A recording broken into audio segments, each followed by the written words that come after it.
Hi everyone, welcome to Fun Academy Music class, where we learn musical instruments. In this video, we are going to learn how to play Au clair de la lune on the piano. We will learn how to play an easy version as well as a harder version. But first, let's listen to the song.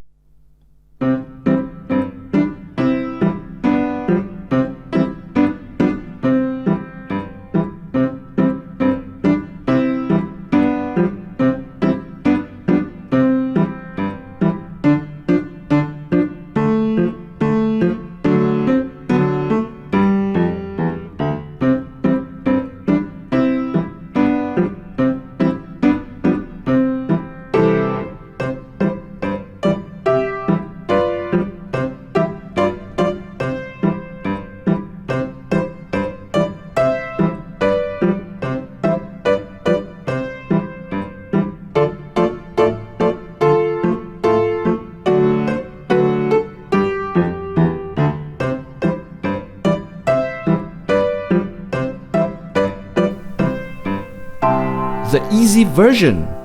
Let's put both our thumbs on the C note.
Now that you know how to play the easy version, you might want to try the harder one.